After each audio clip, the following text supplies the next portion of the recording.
In the first wild card game of the weekend, the Bengals beat the Raiders 26-19. And there's a lot to talk about. It's not all good. I'm going to warn you now. There's maybe a blemish on this game that will be something that makes me sad for a long time. And just like a little thing. I'm like, it almost was a complete experience, but it's not quite there. The game overall was pretty good, but I want to just start by praising Joe Burrow, the Bengals quarterback. Every time I watch this guy, I just feel it's so much fun to watch him. He's so confident and comfortable, and he's got this audacity. Like he's like, I don't care if you cover Jamar Chase perfectly, I'll still fit it in. I'll throw a perfect throw, and you can't defend a perfect throw. And let's acknowledge what happened because the Bengals won their first playoff game since 1990. It's been 31 years, and it was really cool to see a home playoff win in Cincinnati. Not only did they win their first playoff game in a long time, they did it at home. I love that. It was such a cool moment for the city, for the fan base, validating of what management has done. And you know what I thought of when I was watching this game? Joe Burrow in 2020 was a number 1 overall pick. And in 2 years now, since then, he's won the AFC North, the division title, and won a playoff game in Cincinnati. Not only did he do it for the franchise, period, he also did it at home. And I think of guys like, Matthew Stafford is a former number 1 overall pick. He was drafted by the Detroit Lions. He spent years in Detroit. He never won a playoff game and never won his division. That's one number 1 overall pick. How about another one? Probably very familiar to Cincinnati, Carson Palmer. The Bengals drafted him number 1 overall, and he never won a playoff game for the Cincinnati Bengals. How about Jameis Winston, a former number 1 overall pick, a guy who in Tampa not only couldn't turn things around, never won a playoff game, never even made it to the playoffs. He had one winning season. They went 9-7. That's it for Jameis. Or think of other disappointing number 1 overall picks. Jamarcus Russell is an obvious one. I also think of like Sam Bradford, a guy who I thought had a promising career who never could get going because of injuries. And my point is there's a lot of, Cam Newton's a big success story. There's guys who've been number 1 overall picks who've been very, very successful, for sure. Peyton Manning's another one, right? But there have also been a lot of guys who were drafted number 1 overall who not only some guys haven't been successful, some guys were good, like Matthew Stafford was a good quarterback, but he still wasn't enough to be able to actually turn around a bad franchise and bad organization. And oh my goodness, what Joe Burrow has done in 2 years in Cincinnati is outstanding. The rest of the team is good too, by the way. They put some talent around Joe. I want to give a shout out to Duke Tobin, the guy, director of player personnel. Basically, he's the general manager of the Cincinnati Bengals, and he's built a good team around Joe Burrow. They got Jamar Chase. They did a couple. For example, they built the defensive line. They brought in Trey Hendrickson, B.J. Hill, Larry Ogunjobi. They built a good defensive line around Sam Hubbard, who they already had. So I don't want to pretend that Joe Burrow has no help at all. I also want to praise the management in Cincinnati. They built a good football team. So, hey, I've done that. The team is good. But let's be clear about one thing. Everything going on in Cincinnati, without Joe Burrow, they'd be nothing. Denver's a team that's really good on paper. But they don't have a quarterback. And they went 7-10. Coach got fired. Did not make the playoffs at all. And the impact Joe Burrow has had.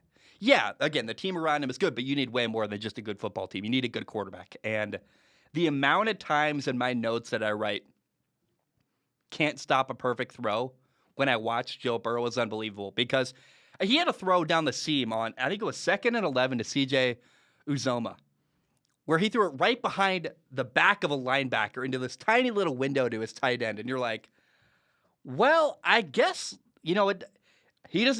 Joe Burrow doesn't need receivers to actually be open. He just needs a defender to be not draped all over the guy. If you leave a 6-inch window, he'll find a way to fit it in. It's unbelievable. Or some of the back shoulder fades he throws to Jamar Chase. You're like, What? By the way, Jamar Chase, 9 catches, 116 yards. Look, I'm so happy Cincinnati won. It's a cool story.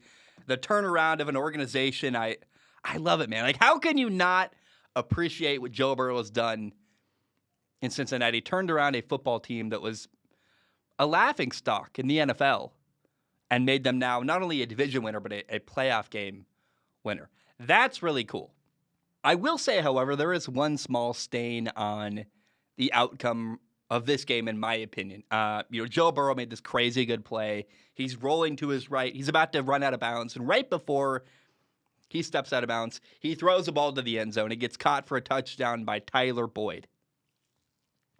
Now, unfortunately, right before, and I mean like the ball is 3 feet from Tyler Boyd's hands, right before Tyler Boyd catches the ball, there was a random, and the technical word that's used by the NFL is an inadvertent whistle that blew on the play. And the whistle blew while the ball was in the air. So in theory, maybe the Raiders defender eased off his coverage a little bit. And maybe you could have made a play on the ball if the whistle hadn't been blown a little bit early. Well, I will admit, watching on TV, it sounded like the whistle blew maybe a millisecond before the ball was caught. I don't think it was enough time for a defender to really hear it, process it, and react to, I should probably stop playing. I think, especially in the NFL, guys tend to play until they're certain the play is over, and you're throwing the ball to my end zone, I'm going to knock it down. I don't know that a defender could have made a play on the ball, even if the whistle hadn't been blown early, if that makes any sense. However, so I think it would have been a touchdown either way. But I really don't like that technically that play should not have been a touchdown, because what it does is, I was rooting for Cincinnati to win this football game, and it's a victory I really, really wanted to enjoy. The victory's been tainted just a little bit with a play that probably shouldn't have been a touchdown. The Bengals won by 7 points, and the margin of victory was that illegitimate touchdown on a play that, by rule, if there's a whistle that's inadvertent, you can't score on that play. And I'm like, man, I just wanted to watch the Bengals win and enjoy the victory guilt-free. Like, awesome, I don't really care. It's fine. Well, there is still this play, though, where I'm like, the win is a little less sweet now because of that wrong call made by the refs. Did Cincinnati really deserve it? Yeah. We can get into that, but I would feel totally robbed if I was a Raiders fan. And you could argue that touchdown, which, by the way, that touchdown happened on 3rd down. So the Bengals probably would have settled for a field goal if they hadn't gotten a touchdown on that play. You could argue that touchdown changed the entire game. It gave Cincinnati a 20-6 lead. And then from that moment on, the Raiders were constantly playing catch-up, trying to stay within striking distance of Cincinnati. And that moment, I'm not going to lie, hearing, after the game, the NFL came out and said, like, yeah, that shouldn't have been a touchdown, made me go like, man. That moment really just kind of ruined the win a little bit for me. And look, the Raiders had a bunch of penalties. The Raiders had 2 turnovers where Cincinnati had 0. And, a game is determined by way more than just one play. There's always people that point to like, there's only one play that went wrong. It's like, well, you're lying, because every game has a bunch of stuff go wrong, and every team could always be a little bit better in every category to try to help you win a football game. But maybe for someone rooting for Cincinnati, right? It's just one play. You can write it off that way. But I can only imagine how screwed over a Raiders fan might feel. I will say, though, it was a great game. It came down to the final minute. The Raiders did have the ball at the end with a chance to tie the game. To me, that's a perfect ending. Like, look, the team I wanted to win won. It was fun. It was competitive. It was way better than the Patriots-Bills game.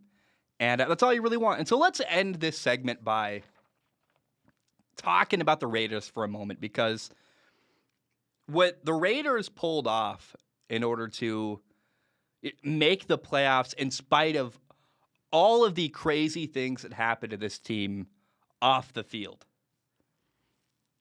I really appreciate what the Raiders did this year. Them making the playoffs, the story, the leadership from Derek Carr. And by the way, Derek Carr, the Raiders quarterback, he gets a lot of hate. He gets a lot of people say, "Oh, he's missing throws." Guys, Derek Carr, in critical key moments at the end of games, 3rd down, 4th down, game on the line, Derek Carr is throwing passes to Deshaun Jackson, a guy who was not even on the team until midway through the year.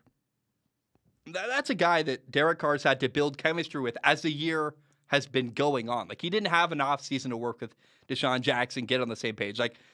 There's a throw he made on a 4th down across the middle to Deshaun Jackson where Derek Carr looked hesitant. He throws the ball, but you can see he's kind of guiding it, hoping he doesn't overthrow Deshaun Jackson, because he might have never, ever thrown that exact route to Deshaun Jackson before. That people aren't realizing how much the Raiders had to cobble together an offense to build and kind of put together what was left by all the people that left and all the stuff that happened.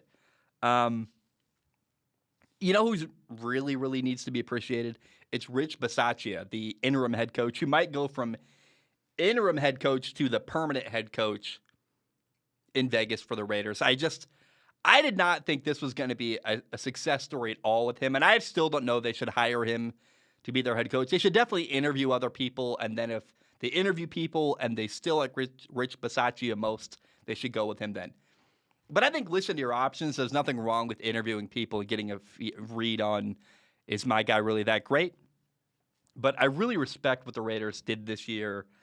It's a job well done. They really, I thought, salvaged their year better than most teams even can do.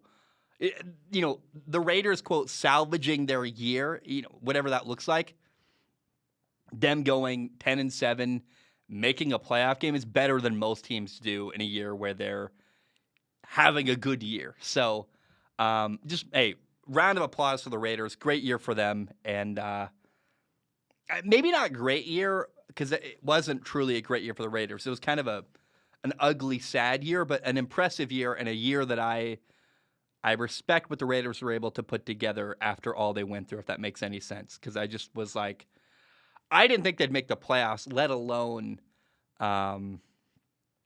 be competitive. And they were both competitive and almost won and did make a playoff game. And they just won. They beat the Colts down the stretch. They beat the Chargers down the stretch, eliminated both of them.